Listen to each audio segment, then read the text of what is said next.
Alors, merci d'être là. Donc, moi, je vais parler au nom de mes collègues des services qu'offrent les délégations générales du Québec à Paris. Donc, déjà, je voudrais commencer par dire que le ministère des Relations internationales du Québec est présent à l'étranger depuis 50 ans. En fait, nos 50 ans cette année. Et donc, depuis 1967, les relations internationales développent leur présence dans le monde et aident les intérêts politiques, économiques, sociaux, culturels et linguistiques du Québec à travers le monde. Il soutient aussi le développement des entreprises, des créateurs, des chercheurs et les institutions québécoises et offre des services de conseil et des activités qui se passent dans ces territoires là-bas. Le réseau est constitué de 7 délégations générales, 4 délégations, 7 bureaux, 6 antennes et 2 représentations en affaires multilatérales. Donc, c'est des grosseurs de bureaux qui sont différents. D'ailleurs, la délégation générale du Québec, je fais un peu la promotion de chez nous, mais on est la seule délégation qui a le statut diplomatique en France. Et sinon, il y a seulement, c'est la Palestine qui a ce statut-là à Paris. Donc, ça nous permet d'avoir des rencontres alternées avec les premiers ministres. Concernant les services économiques, il n'y en a pas dans toutes les délégations parce que quand elles sont petites, ils répondent quand même aux différentes questions. Mais nous, on a vraiment, avec Export Québec, des services. Que ce soit à Munich, qui est une délégation générale. À Rome, c'est un bureau, mais je pense qu'Alphonse travaille très fort pour répondre aux dossiers économiques. Alors, nous donnons des renseignements évidemment spécialisés sur le marché. On conseille et on valide aussi la stratégie des entreprises quand ils veulent faire affaire sur le territoire. On fait du repérage client. Vous nous dites ce que vous voulez faire, on vous rencontre. On parle aussi avec les gens d'Export Québec. Mais là, je me trompe, mais Export Québec, c'est plutôt avec le MAPAC, là parce que c'est l'agroalimentaire. Et souvent, on aide à cibler des distributeurs ou des clients que vous voudriez rencontrer et qu'on pourrait éventuellement prendre des rendez-vous d'affaires pour vous. Souvent, les entreprises essaient de le faire du Québec, mais c'est un peu difficile parce que... je vais changer le truc. Parce que c'est vrai qu'ils sont très, très, très sollicités. Donc, quand ils reçoivent une lettre ou une demande ou un courriel de la délégation du Québec, c'est quand même plus officiel. Et souvent, on peut vous accompagner aussi dans ces rendez-vous d'affaires. On fait aussi du soutien à la promotion des entreprises sur le marché. On a des réseaux sociaux où on écrit quand vous avez un bon coup, si vous avez signé une entente, on peut vous aider à promouvoir ça auprès de tous nos réseaux sur la France. Aussi, on aide à l'implantation. Il y a quand même plusieurs... moi, je parle pour la France. Là, il y a 175 entreprises du Québec qui sont implantées en France. Bon, mais c'est évidemment tout secteur confondu. Nous organisons des missions de groupe avec des rencontres de donneurs d'ordre. Donc, que ce soit dans le cadre même d'un salon où on n'a pas nécessairement exposant, mais ça permet d'avoir des ateliers, d'avoir des conseils. On vous fait faire des visites souvent d'endroits spécialisés. 30 secondes, j'ai presque fini. Ainsi que la participation au salon et aux foires. Donc, tout à l'heure, par rapport au marché français, je parlerai des différentes foires qui se passent sur le territoire. Alors, le marché de l'agroalimentaire en France, je vais faire un tour très rapide parce que j'aurai longtemps à dire. Et puis, il y a beaucoup de choses qui vont être abordées dans les ateliers, que ce soit la ECG dont on a parlé ce matin. Donc, voilà une photo de la délégation générale du Québec à Paris, qui est située dans le 16e arrondissement. Donc, la France, c'est la 6e puissance économique mondiale au cœur de l'Europe. Pour un portrait de la population, la répartition de la population française sur le territoire est extrêmement contrastée parce qu'il y a 10% des Français qui occupent 50% du territoire, ça veut dire 21 habitants par kilomètre carré, alors que 40% de la population est concentrée sur 1%. On parle évidemment de la région parisienne, qui a une très grande densité de population avec 20 000 habitants par kilomètre carré. La région parisienne et la région Rhône-Alpes sont les régions les plus, qui ont le plus dense, la plus grande densité de population, ainsi que les littoraux tels que le littoral breton et le catalan, donc évidemment près de la mer, là. Et aussi les endroits, les villes où il y a une attractivité au niveau de la main-d'œuvre et évidemment de l'immobilier. Mais grosso modo, c'est en région parisienne et Rhône-Alpes qu'il y a le plus de population.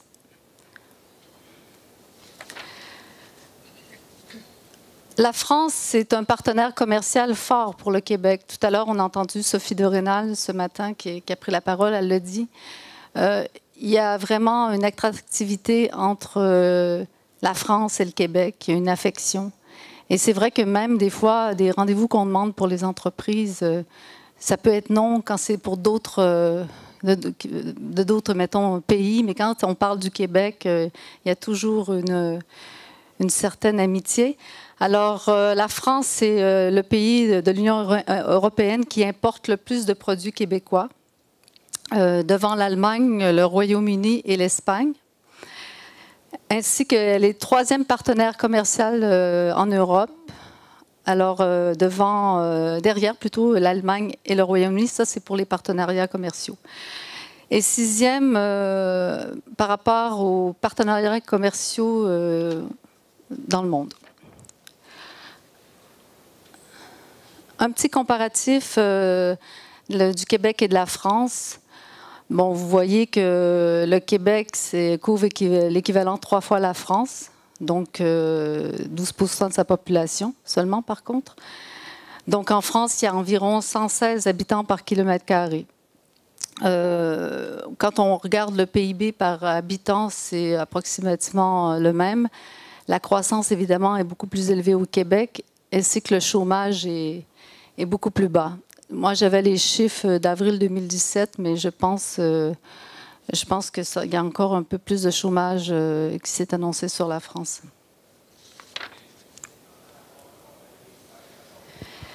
Les échanges commerciaux, c'est 4,2 milliards entre la France et le Canada. Et 44,5% de ce chiffre-là provient du Québec.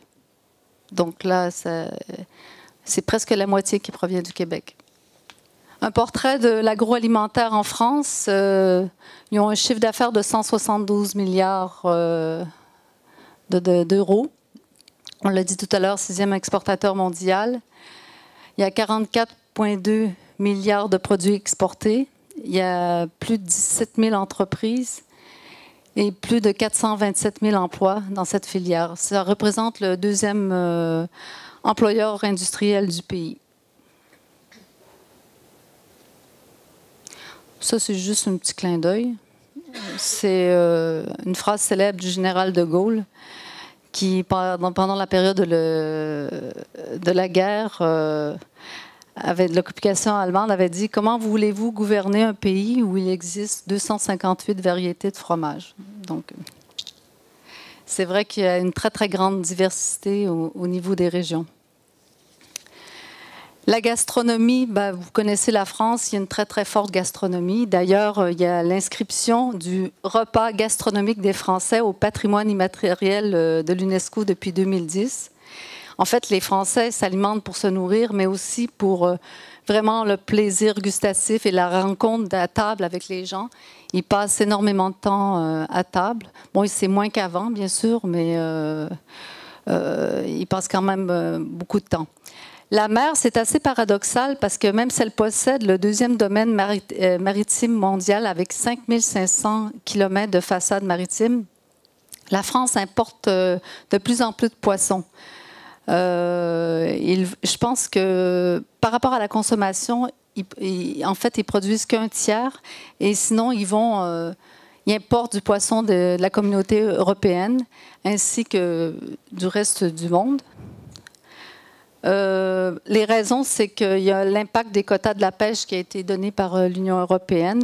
Puis aussi, ils disent que peut-être qu'il y a une augmentation de poissons crus, sushi. Je ne sais pas si c'est vraiment une raison, mais il y a une grosse pénurie en ce qui a trait au thon, au saumon et aux crevettes. Moi, j'ai passé l'innovation. Évidemment, la France est très en avance sur l'innovation, même par rapport à tous les autres pays européens. Les Français recherchent, au niveau de l'innovation, ils veulent avoir vraiment toujours des repas plus sains, des packaging innovants. Donc, voilà. Marché de l'agro, les tendances, la consommation de la viande est en baisse. Depuis 10 ans, les Français consomment beaucoup moins de viande qu'auparavant. C'est dû peut-être au scandale alimentaire, au coût aussi de la viande. Puis en plus, les Français vraiment recherchent la qualité et au détriment du prix. Donc, évidemment, ils en achètent moins. Les Français, en 10 ans, il y a 2 tiers des Français qui mangent moins de viande que le seuil de 500 grammes recommandé par semaine. Donc, par contre, le bio, ça j'y reviendrai tout à l'heure, la viande, ça tend à augmenter. Les consommations de boissons alcoolisées en baisse, ça j'étais un peu étonnée. Les Français, bon, c'est sûr qu'avant ils buvaient, bon, je ne vais pas dire matin, midi et soir, mais le vin, évidemment, c'est un peu comme de l'eau, mais maintenant, toutes les questions de santé, de bien-être, le cancer, tout ça, en fait, tout ça revient. Donc, ils consomment de moins en moins sur les repas de travail le midi, ça se fait presque plus. Selon une étude, les Français préfèrent s'acheter des bouteilles vraiment qui sont plus de haut niveau. Et puis les alcools forts sont plus en vogue, mais ils prennent plus autant de vin que par les années passées. Donc, bon, il faut savoir qu'aussi, il y a eu beaucoup de trucs publicitaires pour améliorer, pour prévenir les dangers de l'alcool sur la santé. Le bio est en augmentation de 15 % depuis 2016. Les épiceries bio, contrairement au Québec, là, il y en a presque à tous les rues. C'est vraiment, les gens souhaitent manger bio. Il y a une réelle demande. Il y a 89 % des consommateurs, je ne sais pas cette information, 89 % des Français ont consommé des produits bio en 2016 et 69 % en consomment régulièrement. 35 % des consommateurs ont augmenté leur budget d'achat pour les produits bio. Donc, c'est vraiment une très, très forte demande. Et le nombre de magasins spécialisés dans les produits biologiques augmente de 11 % en 2016. Le marché du sans gluten, ça, c'est vraiment une niche. Je sais qu'ici, c'est beaucoup plus répandu, mais en France, on trouve beaucoup moins de produits sans gluten. Mais c'est vrai que de plus en plus, les gens en demandent. Donc, on en trouve dans les produits surgelés, mais c'est vraiment... les gens, évidemment, en réclament. Il y a beaucoup de produits qui sont vendus dans les domaines des produits apéritifs, les produits du petit déjeuner et bien sûr, le pain. C'est pas écrit, mais il y a la nutrition sportive aussi qui est en croissance. De plus en plus, les gens font du sport et puis veulent s'alimenter avec la nutrition sportive. Donc, il y a une croissance de 36 % prévue pour 2019. Le budget alimentation des Français. Depuis 50 ans, ça a beaucoup diminué. C'était 35 % du budget alloué avant. Et 20 % maintenant, en 2016. Par contre, si on compare avec les États-Unis, les Français allouent quand même 10 % de plus que les États-Unis qui, eux, donnent 10 % de leur budget dans l'alimentation. Il y a 232 milliards de dollars de budget alimentation à domicile et hors domicile. Donc, c'est une moyenne de 3 600 € en moyenne par habitant. Le commerce au détail, c'est la grande distribution, est représentée en France par 9 groupes, 6 Français, 2 Allemands et 1 Belge. Les groupes français sont Carrefour, que je vais vous les montrer tout à l'heure, Carrefour, Leclerc, Intermarché, Casino, Système U, Auchan. Et les groupes allemands, Lidl et Aldi, tu en parleras tout à l'heure, mais ils sont quand même assez bien présents en France. Et le groupe belge Cora. Carrefour et Leclerc sont les deux poids lourds du secteur avec 40% des ventes en grande surface. Leclerc possède le plus grand nombre d'hypermarchés et Carrefour de supermarchés. La grande distribution détient aussi des enseignes basées sur une pratique de prix bas, le hard discount, donc Leader Price pour Casino et Aide pour Carrefour.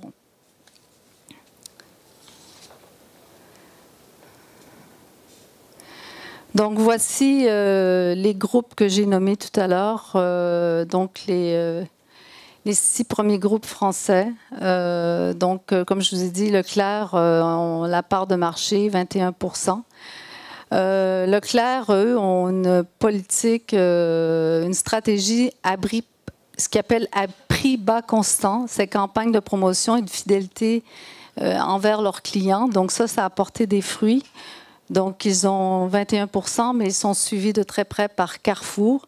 Carrefour atteint un parc de 11 935 magasins dans 33 pays. Donc, c'est très, très important.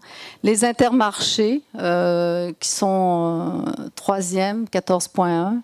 Le groupe Casino, 11,4. Vous savez, le groupe Casino, si vous êtes déjà allé en France, c'est eux qui ont les Leader Price, les Franprix, les Monoprix. Aussi les Naturalia, donc quelques autres magasins. Auchan, donc, une part de marché de 11%. Et Système U, 10,3%. Donc, je parlais Lidl et Cora et Aldi ont le reste du marché.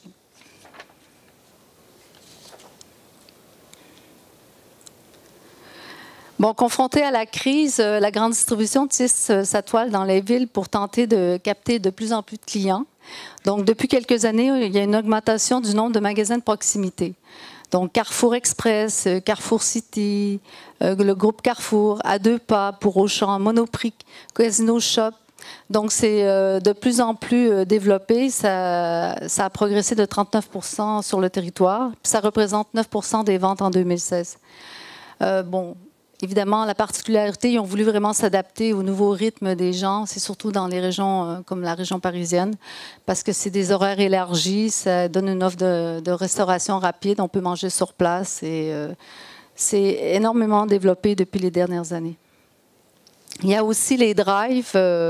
C'est un phénomène qui permet de commander sur Internet et de récupérer ses courses alimentaires quelques heures plus tard, directement dans le coffre de son véhicule ou en caisse centrale. Donc, il y a plus de 4000 drives sur l'ensemble du territoire. C'est un chiffre d'affaires de 4,5 milliards d'euros. Bon, évidemment, les clientèles... on me fait signe de 2 minutes, il faut que je me débrouille. Donc, c'est les familles avec jeunes enfants. Donc, je vais passer vite. Les magasins spécialisés, vous êtes déjà allé en France, vous avez vu qu'il y a les Picard. Les Picard, ça fait le bonheur de plusieurs. J'ai vu beaucoup de Québécois qui sont venus travailler à la délégation qui étaient jaloux parce que c'est vrai qu'ils ont des produits de qualité. Je connais plus ou moins parce qu'ils sont moins représentés sur la région parisienne.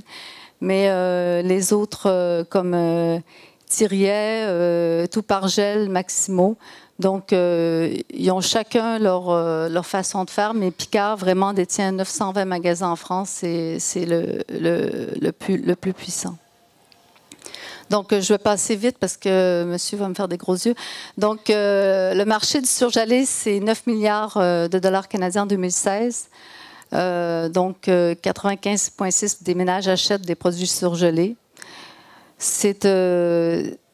Il y a eu une baisse ces dernières années, mais c'est vraiment une image du produit de qualité parce qu'ils appellent ça le grand froid. Et puis, ça serait juré par les consommateurs comme la meilleure technologie pour éviter le gaspillage et doser la juste quantité.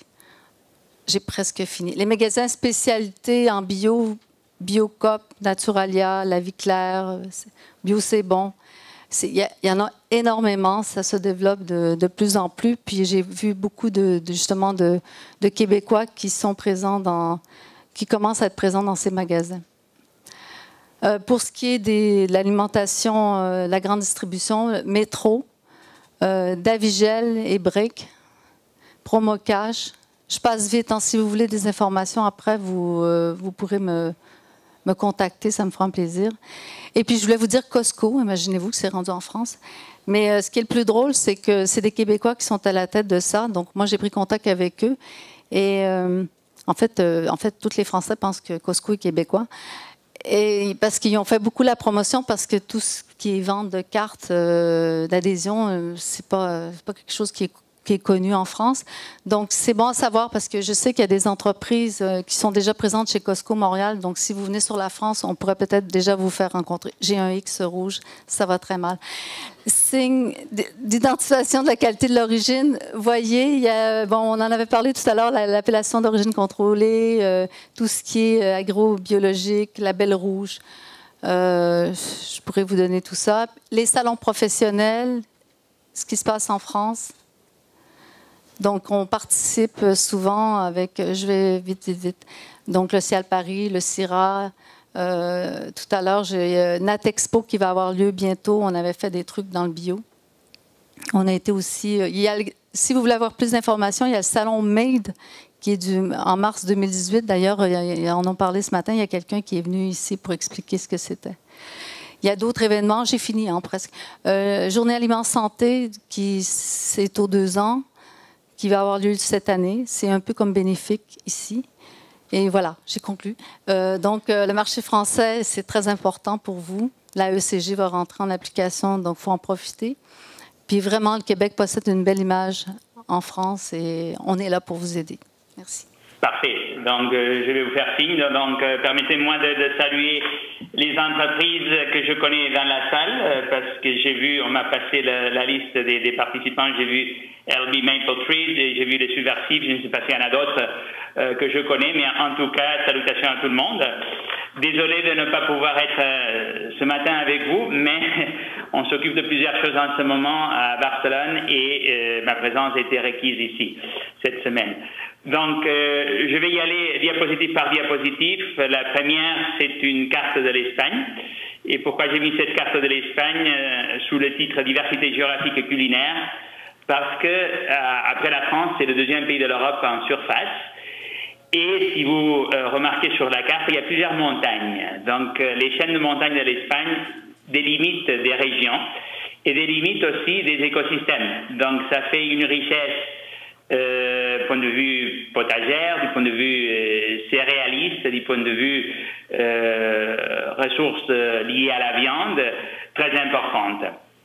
La deuxième diapositive fait référence aux principales données macroéconomiques du pays, donc une population de 46 millions d'habitants, l'une des plus grandes de l'Union européenne, après l'Allemagne, après le Royaume-Uni, toujours en Union européenne pour 2 ans, seulement après la France et après l'Italie, mais avec un nombre de touristes étrangers, de 75 millions de touristes étrangers par année, très important, qui a un retentissement sur le marché alimentaire. L'Espagne est le 3e pays en nombre de touristes étrangers du monde, après la France qui est le numéro 1 et les États-Unis qui est le numéro 2. Et ça fait augmenter les nombres de bouches à alimenter. Donc ça, c'est important.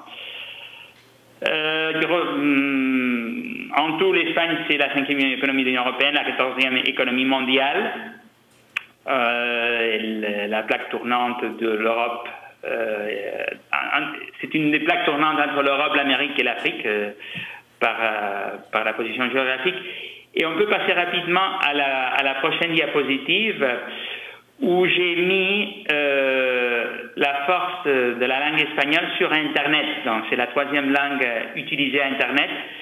C'est qui vous donne une idée de l'importance de l'espagnol, par exemple, au moment d'étiqueter, d'apposer des étiquettes sur les produits.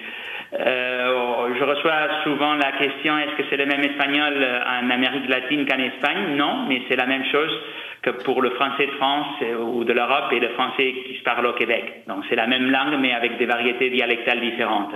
Ceci dit, pour l'étiquetage, du point de vue linguistique, oui, c'est la même chose.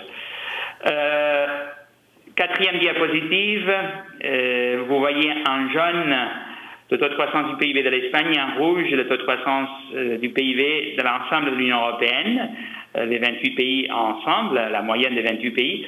Et vous voyez que jusqu'à la crise, c'est-à-dire jusqu'à 2008, l'Espagne connaissait un taux de croissance supérieur à la moyenne européenne. Pendant les années de crise, ça a été à l'inverse, c'est-à-dire l'Espagne a connu un taux de croissance inférieur à l'Union européenne, à l'ensemble de l'Union européenne, mais à partir du moment de la reprise, c'est-à-dire à partir de la mi-2013, l'Espagne, de nouveau, a repris un taux de croissance supérieur à celui de l'Union européenne. Ça veut dire qu'il y a des opportunités de marché. Donc, c'est un peu le corollaire de cette diapositive. Si on passe à la suivante, on verra bien les 17 régions de l'Espagne. On les appelle ici les communautés autonomes. C'est l'équivalent des provinces au Canada ou des Länder en Allemagne. Donc ça, c'est différent de la France et beaucoup plus similaire à ce qui se passe en Allemagne ou au Canada. Donc chaque communauté autonome a certaines lois qui leur appartiennent et qui sont différentes du reste. Prochaine diapositive fait référence au PIB par tête de chaque communauté autonome qui vous donne une idée du pouvoir d'achat. Donc il y a des grosses disparités régionales. Vous voyez que la première communauté autonome en termes de PIB par tête, c'est la communauté de Madrid, c'est la région du Grand Madrid. Et le PIB par tête du Grand Madrid, c'est le double que celui de la région la plus pauvre de l'Espagne, d'Extremadura.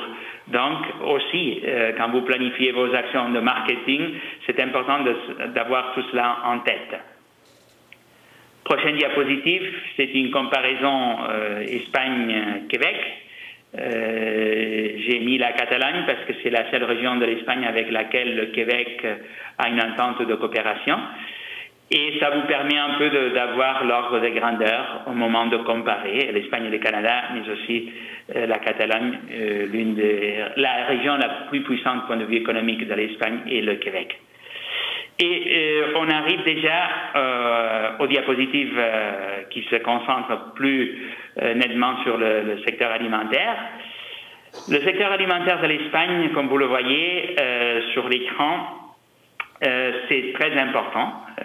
L'industrie alimentaire espagnole représente 20% dans la 5e partie de l'ensemble de l'industrie espagnole. Un chiffre d'affaires de 93 000 millions d'euros, donc 93 milliards d'euros, et 28 000 entreprises. De ces 28 000 entreprises, la plupart sont des PME. Il y a une forte concentration parce que seulement 59 entreprises de ces 28 000 entreprises concentrent 52% du chiffre d'affaires. Donc ça, c'est une polarisation très, très, très grande. L'industrie est concentrée surtout sur 3 régions, sur 17 régions, à savoir la Catalogne, qui concentre le plus gros pourcentage des usines agroalimentaires de l'Espagne, l'Andalousie au sud, et Castille-et-Léon au centre, qui concentre 11% des ventes des industries agroalimentaires espagnoles. Si on passe à la diapositive suivante, vous allez avoir un aperçu un peu des forces de l'Espagne en matière alimentaire. En connaissant les exportations, vous devinerez en quoi l'Espagne est forte dans ce secteur. La principale exportation de l'Espagne dans le domaine agroalimentaire, c'est l'huile d'olive. Deuxièmement, la viande porcine. Troisièmement, les légumes et légumineuses en conserve. Quatrièmement, les vins. Et en dernier lieu, les préparations alimentaires diverses. Par exemple, si on prend l'exemple de la viande porcine, le Québec est très fort dans l'industrie porcine, tout comme par exemple la Catalogne en Espagne. Et c'est pour ça d'ailleurs que le Québec fait la promotion de la recherche en médecine vétérinaire appliquée au secteur porcin entre la Catalogne et le Québec, justement parce que c'est une industrie très importante. Pour les vins, donc vous pouvez imaginer, si maintenant vous allez à la Société des alcools du Québec, vous allez rencontrer de plus en plus des vins espagnols. Le Québec, c'est un marché important pour les vins espagnols. Et les importations de l'Espagne, de produits alimentaires, il y a beaucoup d'huile, mais qui n'est pas d'olive. Il y a aussi des légumes, des légumineuses, des préparations alimentaires diverses, des fruits de mer surgelés et des fromages. Comme vous remarquerez sur la diapositive, les exportations sont supérieures aux importations. Et cela veut dire, encore une fois de plus, que l'Espagne est une puissance alimentaire, donc c'est un marché mûr. Si on passe à la diapositive suivante, vous allez voir, par ordre de chiffre d'affaires, les principales entreprises alimentaires de l'Espagne. Parmi ces entreprises, il y a des entreprises multinationales étrangères comme Coca-Cola, comme Nestlé, comme Lactalis ou comme Danone, mais aussi il y a plusieurs compagnies qui sont aussi des multinationales, mais espagnoles, d'origine espagnole. Eurofoods est né surtout dans le domaine des farines, mais c'est beaucoup diversifié. Campofrio est né dans le domaine de l'industrie charcutière, mais aussi a beaucoup diversifié. Quissona, à l'origine, c'était une coopérative qui a énormément grandi, une coopérative catalane, multiproduit, mais concentrée et centrée dans le domaine alimentaire. Fuertes, c'est une compagnie de la région de Murcia. Vallcompagne, c'est un intégrateur dans le domaine porcin. Mahou, c'est un fabricant de bière. Et Danone, vous le connaissez presque tous, ou tout le monde connaît Danone, mais peut-être ce que vous ne savez pas, c'est que Danone est né au début du XXe siècle à Barcelone. Et par la suite, la famille qui a fondé Danone à Barcelone est allée vivre en France et aujourd'hui le siège se trouve à Paris. Ça pour en ce qui concerne les principaux fabricants alimentaires de l'Espagne. Si on passe à la diapositive suivante, on verra les principaux distributeurs alimentaires de l'Espagne. Encore une fois, vous allez voir des marques non espagnoles comme Auchan, comme Makro, comme Lidl, comme Carrefour. Donc vous voyez une présence forte d'entreprises surtout françaises et aussi allemandes. Mais à côté de ces entreprises, dans la grande distribution en Espagne, il y a des entreprises nettement espagnoles comme Mercadona, comme aujourd'hui Dia, Eroski, Condis, Consum, etc. J'ai mis aussi également El Corte Inglés. El Corte Inglés, c'est la marque de la grande distribution de référence en Espagne pour tout produit, pas seulement produits alimentaires. Mais ce qu'il faut souligner, le Corte Inglés point de vue alimentaire, c'est qu'ils ont un rayon qui s'appelle le rayon gourmet, que c'est une vitrine extraordinaire pour n'importe quel produit espagnol ou étranger qui souhaite se démarquer des autres et qui souhaite être vendu comme délicatessen. Aussi, c'est un grand distributeur de produits alimentaires. Rapidement aussi, je passe à la diapositive suivante, qui se centre davantage sur le commerce alimentaire entre le Québec et l'Espagne. Vous voyez que le principal produit exporté par le Québec sur le territoire espagnol sont des fèves de soya, peut-être pas produites au Québec, mais ailleurs au Canada, mais qui transitent par le Québec. Le maïs, les homards, ça c'est très important. L'Espagne est un grand consommateur de poissons et fruits de mer dans le monde. C'est l'un des plus grands consommateurs par tête de poissons et fruits de mer dans le monde.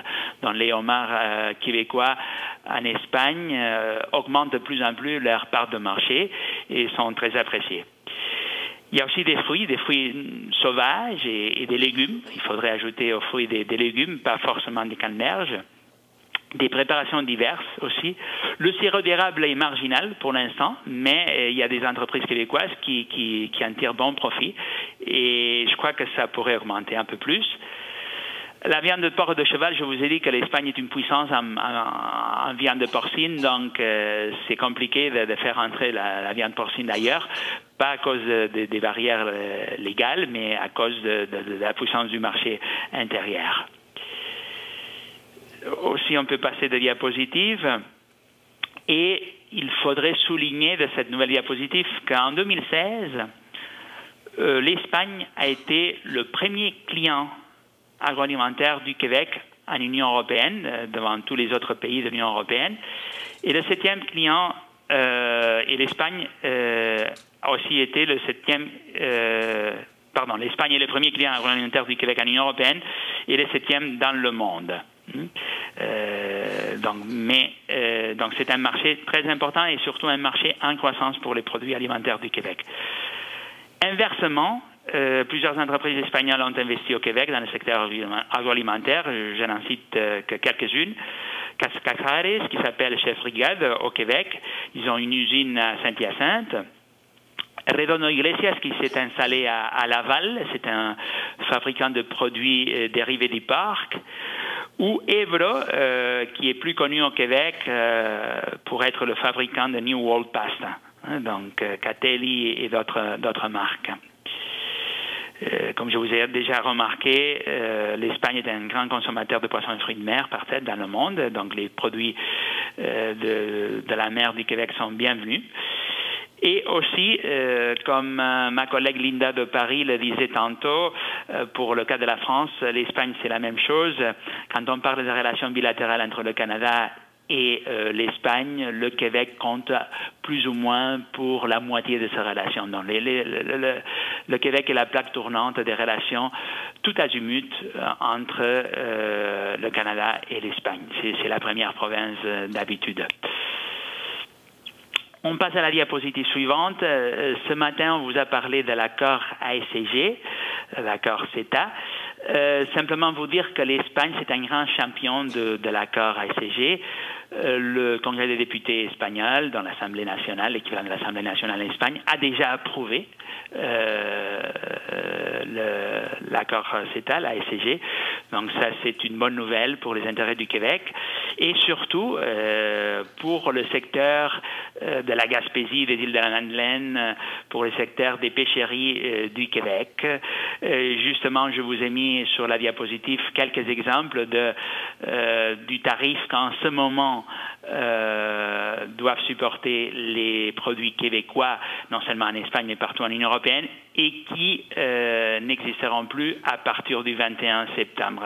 Donc, vous voyez que pour le homard, c'est important. Pour les crevettes surgelées, cuites ou pelées aussi, ça peut être de jusqu'à 20%, le tarif qui va disparaître à partir du 21 septembre, donc, ou pour le maquereau, pour le merlan, ou pour la morue. Donc, ce sont des très bonnes nouvelles pour les exportateurs québécois de ces produits sur le territoire espagnol. Si on passe à la diapositive suivante, et je suis conscient que je vais vite, mais on nous a assigné un temps très limité, je vous ai mis sur cette diapositive les principaux salons et carrefours d'affaires du secteur alimentaire en Espagne. Le prochain sera Conchemar, avec une présence prévue du groupe Pexpar. C'est le salon par excellence des poissons et fruits de mer en Espagne, qui a lieu en Galice tous les ans, dans le nord-ouest du pays, à Vigo plus spécifiquement. Le deuxième salon, c'est le Barcelona Beer Festival. C'est un petit salon, mais qui connaît depuis 3 ans une présence du Festival de Chambly, du Festival de la bière de Chambly au Québec. Et cette présence du Festival de Chambly a permis un partenariat qui favorise les intérêts de part et d'autre. Mais il faut rappeler que ça, c'est un salon grand public, surtout. Il y a une petite partie professionnelle, mais c'est surtout grand public, qui s'adresse aux producteurs de bière artisanale. Donc, c'est intéressant de le souligner. Troisième grand carrefour international pour le secteur alimentaire, c'est la foire Alimentaria. Alimentaria, ça fait partie des 3 grandes foires en Europe du secteur alimentaire, avec le CIAL à Paris et Anuga à Cologne en Allemagne. Donc, on est les 3 pays à présenter ce matin. Donc, les 3 grandes foires sont Anuga, sont CIAL et sont Alimentaria. Alimentaria a lieu tous les 2 ans à Barcelone. Dans la prochaine édition, ce sera en avril prochain. Aussi, en même temps qu'Alimentaria, il y a le salon Hostelco, c'est le salon de l'équipement pour le secteur de la restauration et de l'hôtellerie qui a lieu en même temps qu'Alimentaria. Et finalement, aussi, j'ai mis le salon de gourmet. Le salon de gourmet a connu la première participation de groupes du Québec en cette année 2017. Et ça a été, à mon avis, une bonne participation. Nous avons eu 6 entreprises du Québec, soutenues par le MAPAC, qui ont participé. C'est un salon, comme le nom l'indique, de délicatessen, beaucoup plus petit, beaucoup plus facile à travailler qu'Alimentaria, qui était un salon énorme avec plusieurs pavillons, une participation extraordinaire. Je vous dirais que pour venir à ces salons, nous conseillons toujours aux entreprises québécoises qu'elles aient déjà fait leurs armes en matière de commerce extérieur, que ce ne soit pas la première fois, parce que il faut se déplacer sur le territoire et la meilleure façon d'en profiter, c'est d'avoir déjà un importateur ou un distributeur sur le territoire avec lequel vous pouvez faire ces salons. C'est beaucoup plus profitable. Si on passe déjà aux dernières diapositives, nous avons inclus une diapositive sur le comportement des consommateurs en Espagne. La première phrase que j'ai écrite, c'est la taille décroissante des foyers. C'est un peu la même tendance partout en Europe. Donc, on connaît de plus en plus des foyers unipersonnels ou des foyers avec 2 personnes. Donc, ce qui fait varier parfois les stratégies de packaging ou même de marketing des produits alimentaires. Linda aussi, qui m'a précédé dans l'utilisation de la parole, elle a parlé des déchets alimentaires un peu. C'est un peu la même tendance en Espagne. Il y a de moins en moins de déchets alimentaires. Donc, c'est aussi quelque chose à considérer. Et une tendance croissante, ça, je ne sais pas si c'est applicable à d'autres pays européens, mais en tout cas pour l'Espagne, c'est correct. Une tendance croissante au repas à l'extérieur. Non, au repas pas fait à la maison, qui peuvent être faits soit au bureau ou aussi dans le réseau de restauration, dans le réseau hôtelier. Quatrième caractéristique que j'ai soulignée, c'est les produits frais. Vous verrez qu'en Espagne, les produits frais sont importants, 41% du total consommé.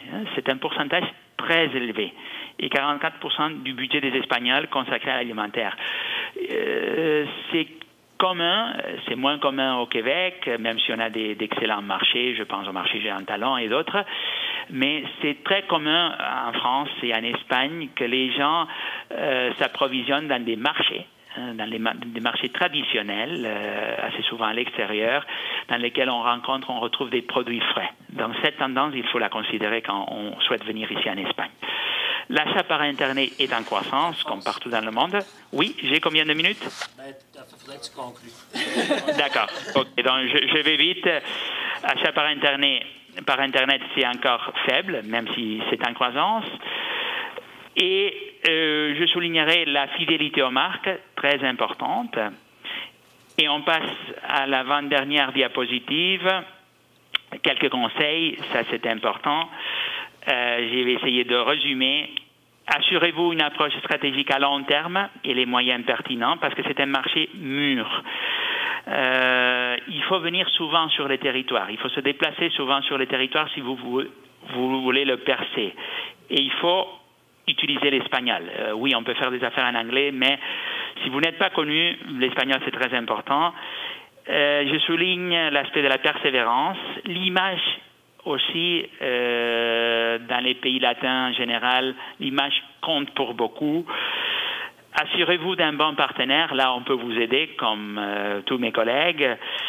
Et j'ai mis comme dernière phrase, seulement un distributeur autorisé peut importer des denrées alimentaires, même des échantillons sans valeur commerciale. C'est-à-dire que pour éviter des problèmes, si on participe à des salons, nous ne pouvons pas, comme Bureau du Québec, faire venir des échantillons. Il faut un distributeur agréé, autorisé. Je crois que j'ai épuisé mon temps. Les 2 dernières diapositives étaient sur l'aspect gastronomique culinaire de l'Espagne. Donc, les dernières années, le meilleur restaurant du monde était en Espagne, plus particulièrement en Catalogne. Et nous avons des vols directs à partir de Montréal qui relient Montréal avec Barcelone, Madrid et Malaga. Voilà, j'attendrai avec impatience vos questions à la fin. Merci beaucoup. Oui, bonjour, guten Tag, grüß Gott en Bavière. C'est avec un grand plaisir que je vous présente aujourd'hui le marché allemand. Il y a aussi quelques éléments qui vont se répéter, que mes collègues ont déjà présentés, mais je vais faire ça rapidement. On n'a pas beaucoup de temps, mais aussi comme Linda et Alphonse, je suis prête à répondre à vos questions comme aujourd'hui encore, aussi par la suite. On est toujours là pour vous. Alors, je vais vous donner quelques informations générales sur l'Allemagne et après parler vraiment du marché agroalimentaire en quelques chiffres. Vous présenter aussi, comme les autres ont fait, de la structure du marché, les joueurs les plus importants du marché. Pardon, c'est mieux comme ça, je pense. Hein. Et après, vous précisez le comportement des consommateurs allemands, qui est quand même assez spécifique, surtout par rapport à d'autres pays. En Allemagne, vous parlez aussi, comme les autres ont fait, comme des tendances du marché. Parler aussi des talents pertinents du secteur. Et après, vous donnez quelques conseils en ce qui concerne la pratique d'affaires en Allemagne. Alors, j'imagine que vous êtes tous au courant que l'Allemagne et l'économie allemande va toujours assez bien. L'Allemagne est toujours le moteur économique de la zone euro. Et l'Allemagne a connu une croissance de 1,9% sur l'ensemble de l'année 2016. Et aussi, depuis plusieurs années, l'Allemagne voit son taux de chômage annuel diminuer. Et en 2016, c'est élevé à 6,1%. Et c'est quand même un grand pays en ce qui concerne les habitants. On a 81 millions d'habitants qui sont aussi des consommateurs. C'est pour ça que c'est quand même un marché assez important aussi pour les exportations. Et l'Allemagne est le pays dans l'Union européenne qui importe et exporte le plus de l'extérieur de l'Europe. Et en plus, j'aimerais aussi souligner la position géographique de l'Allemagne, qui est quand même un certain avantage aussi. Comme vous voyez ici sur la diapositive, l'Allemagne se trouve vraiment au cœur de l'Europe. Et vous voyez ici le petit cercle en vert. Alors, tous les pays ou toutes les régions qui se trouvent dans le cercle se trouvent à une distance de moins de 1,5 heure par avion seulement, 12 heures par camion et 15 heures par train. Alors, si vous êtes présente sur le marché allemand, vous avez quand même un accès assez facile à d'autres pays européens. Mais maintenant, sur les marchés agroalimentaires, je vous donne quelques chiffres aussi. C'est vraiment un secteur très, très important et aussi les chiffres sont très importants. Et à cause du grand nombre de consommateurs, les 81 millions, l'Allemagne est le plus grand marché de vente des produits agroalimentaires en détail en Europe, avec des ventes de 192 milliards en 2015. Et comme vous voyez ici aussi, les exportations et les importations ont connu une croissance importante dans les dernières années. Et aujourd'hui, l'Allemagne est au 3e rang par rapport aux exportations et importations au monde même, et avec des importations de 50,4 milliards d'euros en 2016, elle est le marché le plus important pour les produits qui viennent de l'extérieur de l'Europe. Et ce qui est aussi étonnant, parce que si on pense en Allemagne, on pense toujours à l'industrie automobile, mais c'est aussi l'industrie agroalimentaire qui est très importante en Allemagne. C'est la 3e plus grande industrie en Allemagne. Et comme pour d'autres secteurs, et comme aussi en Espagne, comme Alphonse a expliqué, le secteur est toujours surtout dominé par les PME. Il y en a presque 6 000 au total qui emploient plus de 500 000 personnes. Mais il y a aussi les grands joueurs que vous connaissez tous qui sont présents, comme Nestlé ou Dr. Oetker, par exemple. Et comme en France, il s'agit vraiment d'un secteur innovateur. Et avant de pouvoir offrir les meilleurs produits et aussi répondre d'une façon active à des besoins des clients, l'industrie a dépensé 3,9 milliards d'euros dans la recherche et le développement en 2016. Puis, comme déjà expliqué, l'Allemagne est le marché le plus important pour les ventes en détail en Europe. Mais qui sont les joueurs les plus importants de ce secteur? Les joueurs sont quand même assez stables et matures. Il n'y a pas beaucoup de changements dans les dernières années. Et par rapport à d'autres pays européens, le détail est plus diversifié, comme vous voyez ici. Par contre, il y a 4 détaillants. Et les 4 détaillants Edeka, Rewe Group, Schwarz Group et Aldi Group. Et ces 4 détaillants couvrent 67% du marché. Et Edeka, Rewe Group et Schwarz Group, ils sont actifs pas seulement dans une seule chaîne de distribution, mais dans plusieurs. Alors, par exemple, Edeka est présente avec des supermarchés, mais aussi avec des discounters qui s'appellent Netto, et ils font en plus les ventes en ligne. Mais une caractéristique qui est vraiment très, très, très importante pour le marché allemand est la prédominance des discounters, que Linda et Alphonse ont déjà mentionné. Et Aldi, Lidl et les autres discounters couvrent une part du marché de 42%. Ça, c'est quand même un fait qui est important à garder en tête. Alors, et ça, c'est dû à la forte sensibilité des Allemands au prix. Et ça a aussi mené à une forte compétition des grands joueurs en ce qui concerne les prix. Et je vais vous parler un peu plus en détail des grands joueurs. Alors, c'est Edeka qui est le leader du détail en Allemagne. Il s'agit d'une association avec des marchés qui sont gérés par des détaillants indépendants de franchise.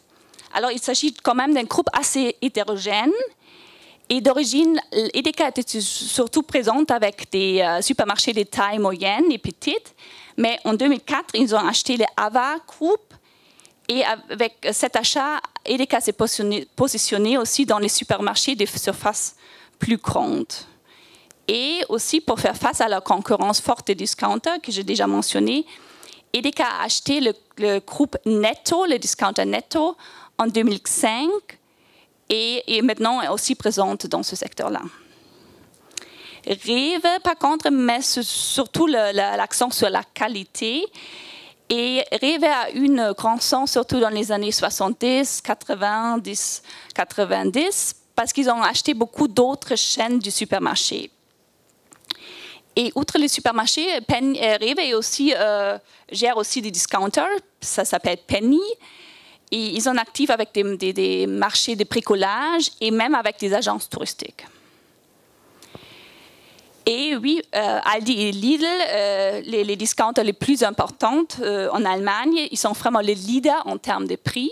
Mais dans les dernières années, ils ont perdu des parts du marché parce que les Allemands aussi commencent à mettre plus l'accent sur la qualité des produits. Alors, c'est pour ça qu'ils ont dû réagir et ils ont investi aussi beaucoup d'argent pour moderniser les filiales. Je ne sais pas si vous avez connu aussi les Lidl avant, c'était assez basique. Mais maintenant, ils ont modernisé les filiales et ils ont aussi élargi leur offre. Maintenant, ils offrent aussi, par exemple, des produits frais, ce qui n'était pas le cas avant. Et cette stratégie semble quand même assez bien fonctionner parce que aussi Aldi et Lidl ont connu une croissance de 3,9% en 2016. Mais maintenant, regardons un peu plus en détail le comportement des consommateurs allemands. Ici, vous voyez assez bien que par rapport à d'autres pays en Europe, l'Allemagne est seulement en position 23e. Et les Allemands dépensent seulement 10,5% des foyers aux produits alimentaires. Alors, c'est quand même assez faible. Si, par exemple, vous regardez en France et en Espagne, c'est complètement différent.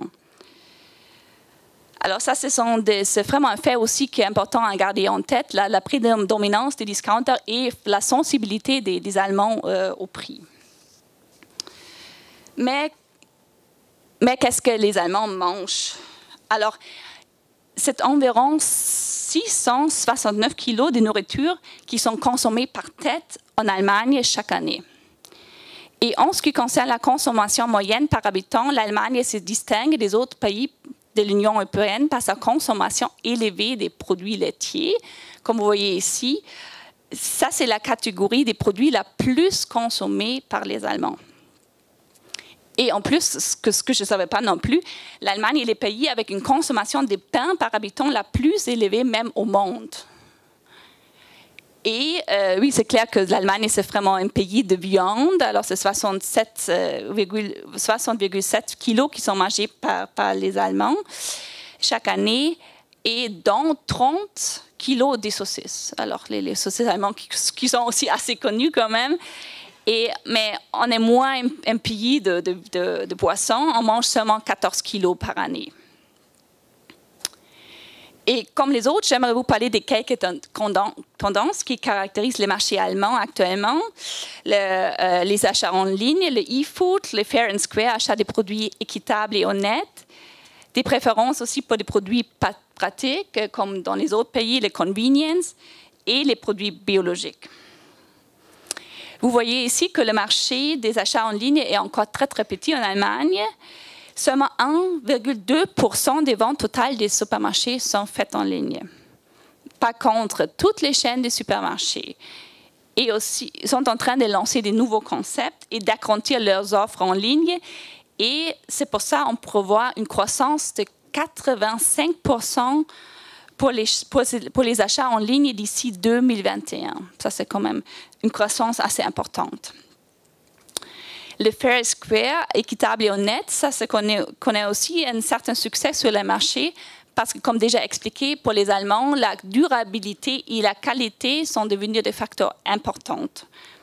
Mais ça ne veut pas dire que c'est un synonyme de prix élevés, parce que aussi les discounters proposent des lignes de produits équitables. Et ce secteur a doublé entre 2011 à 2015, et cette croissance va continuer encore. Alors, comme aussi dans les autres pays en Europe, le secteur agroalimentaire est aussi très fortement influencé par les changements profonds au sein de la société allemande. Aussi, c'est une société qui vit en accéléré. Il y a aussi un nombre croissant de foyers célibataires. Et c'est pour ça qu'il y a aussi une croissance pour les produits pratiques, comme aussi en France, pour la nourriture surgelée, les plats préparés, les desserts, les produits des boulangeries. Vous voyez, il y a les produits surgelés en Allemagne ont connu quand même une forte croissance. Et avec un chiffre d'affaires de plus de 13 milliards d'euros, l'Allemagne est le plus grand marché des produits surgelés en Europe. Et pour terminer cette partie, j'aimerais aussi vous parler d'un secteur vraiment majeur en Allemagne, le secteur biologique. Et ce secteur a eu une forte croissance aussi en 2016. Avec le secteur a augmenté de 10% même. Et avec des ventes de 9,48 milliards d'euros en 2016, l'Allemagne est loin le plus grand marché européen pour les produits bio. Et aussi, les ventes par tête en Allemagne sont 2 fois plus importantes que la moyenne de l'Europe, de 97% contre 47 € en moyenne en Europe. Et parmi les produits biologiques, dont les ventes ont connu une augmentation significative, on compte la farine, l'huile de cuisson et les boissons lactées. Et pour répondre à cette forte demande pour les produits bio, on ne trouve pas les produits bio seulement dans les magasins spécialisés, on les trouve vraiment partout, dans les supermarchés, mais aussi dans les chaînes de discount allemandes. Et les supermarchés et les chaînes discount, ils ont tous leur propre, des produits biologiques, bien sûr, mais aussi leur propre gamme bio. Oui, comme les autres, j'aimerais vous parler brièvement de ces salons pertinents en Allemagne. Il y aura prochainement le salon Anuga qui aura lieu à Cologne 7 octobre. On aura aussi une forte délégation du Québec, des exposants aussi des visiteurs. Et Anuga, c'est le salon le plus important du secteur agroalimentaire au monde même, avec presque 160 000 visiteurs. Et pour les produits biologiques, il y a le salon Biofach qui a lieu chaque année à Nuremberg. Et il s'agit de le salon le plus important pour les produits biologiques au monde même. Et aussi, chaque année, on a une forte délégation du Québec. Chaque année, il y a à peu près comme 15 exposants du Québec. Il y en a plusieurs qui en présentent chaque année régulièrement. Et ça montre bien que l'importance du salon. Et au-delà, il y a aussi le salon ProVine. Ça, c'est un salon qui a lieu chaque année aussi. Et c'est un salon pour les vins spiritueux. Alors, pour conclure ma présentation, juste quelques mots aussi comment faire affaire en Allemagne. Comme Alphonse l'a expliqué, aussi c'est important d'être présente vraiment sur le marché d'une façon régulière et de visiter les salons, de rencontrer les gens pertinents sur place. Et pour l'Allemagne, les Allemands, normalement, ça prend beaucoup de temps de prendre des décisions. Alors, il faut vraiment les convaincre et démontrer qu'on veut vraiment, d'une façon sérieuse, développer les marchés. C'est pour ça que c'est important d'être présente plusieurs fois et aussi comme montrer une stratégie aux clients potentiels vraiment à long terme. Et comme j'ai expliqué, la concurrence est très forte en Allemagne et en Europe.